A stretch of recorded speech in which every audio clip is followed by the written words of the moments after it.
Wyatt Earp established himself as a living legend over the course of a long and frequently difficult existence. He held positions as a saloon keeper, brothel owner, lawman in various jurisdictions, gambler, gold and silver miner, and professional boxing match referee at various points in his life. His critics asserted that he was a dishonest referee and an unreliable source for tales of his adventures, and that his fame was exaggerated. Check out these 12 amazing facts about Wyatt Earp. Number 12. Wyatt's brother was a US Marshal. In the summer of 1879, Virgil Earp served as the town constable of Prescott, Arizona, and because of his proximity to Tombstone, he was aware of its mining activities. Wyatt made the decision to go along with him. Doc Holliday, Big Nose Kate, his brother James and his wife, his common-law wife Maddie, and them. Prior to the group's arrival in Prescott, Virgil was chosen to serve as the district's deputy US Marshal. Virgil was aware that his brothers were approaching, so he waited until they arrived before sending his brothers and their wives with him to Tombstone. To see what he could do at the casino tables there, Doc Holliday stayed in Prescott. Number 11. Dodge City became too civilized for Wyatt's taste in 1879. The cattle that had come to Dodge City to take advantage of the railheads that delivered the beef on the hoof to the stockyards of Chicago had sparked the town's initial growth boom at the time Wyatt Earp arrived. The cowboys let off steam by drinking, gambling, and occasionally vandalizing the town after weeks on the route.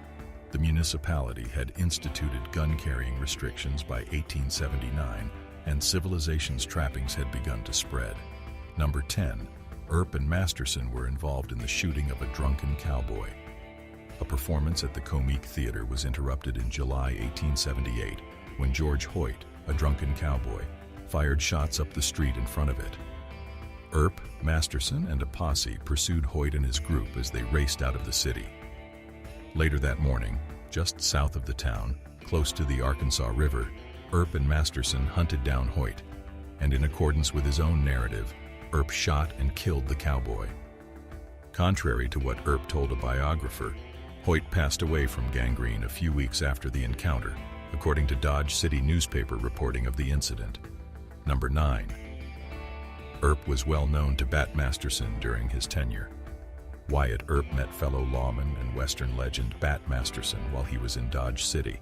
They both had a passion for boxing, and at that time, Earp was an accomplished referee who was familiar with the Marquis of Queensberry rules that governed behavior within the ring. Masterson's level of passion for boxing and other sports, such as horse racing, inspired him to pursue a career as a reporter in New York. Number 8. Doc Holliday saved Wyatt's life. Doc Holliday and Big Nose Kate, who were believed to be his wife, arrived in Dodge City in the summer of 1878 with the intention of robbing the cowboys who had just finished a cattle drive of their well-earned salaries. Holliday was a gambler, and Kate was a prostitute.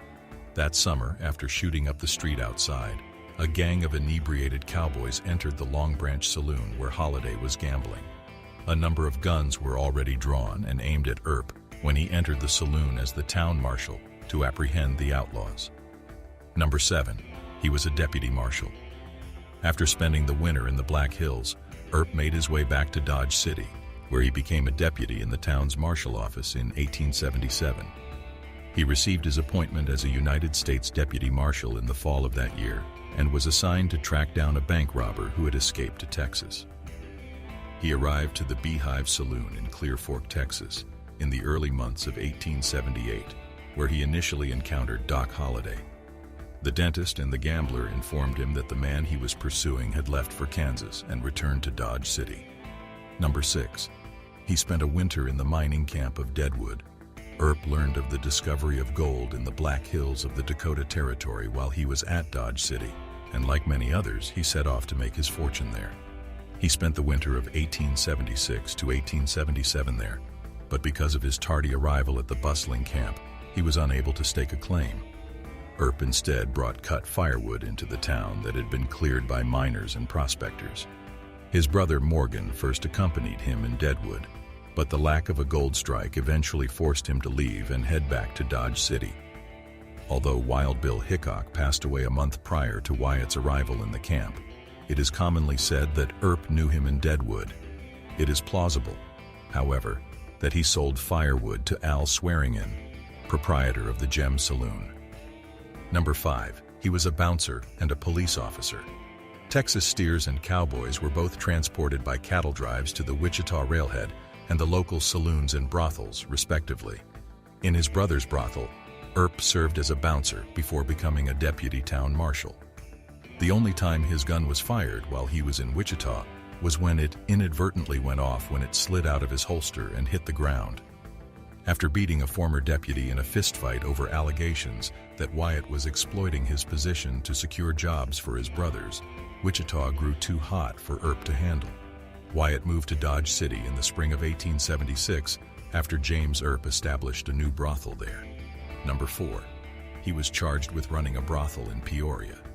Earp's downhill trajectory continued in 1872 when he was detained alongside his brother Morgan, a number of women, and other people on suspicion of operating a brothel. They paid a fine and were let go.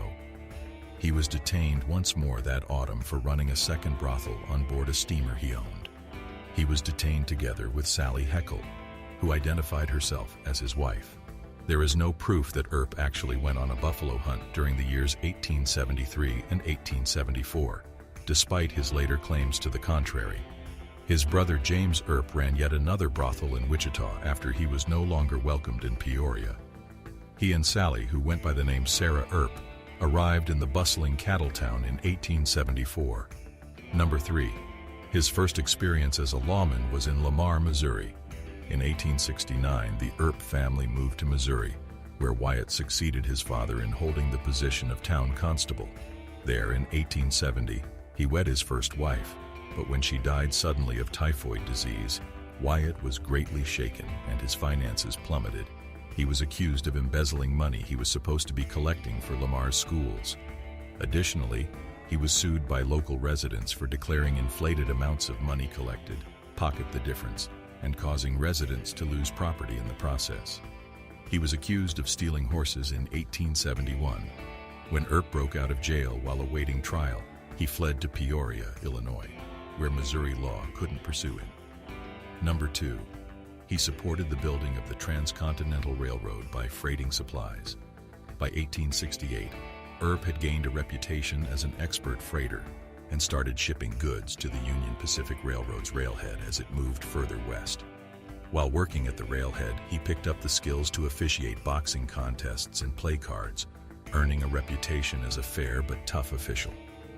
On July 4, 1869, in Cheyenne, Wyoming, he presided over a fight that included Professor Mike Johnson, who later instructed future American President Theodore Roosevelt at the New York Athletic Club in self-defense. An estimated 3,000 spectators saw the bout, which is a sizable crowd for a bare-knuckle boxing match. Number 1.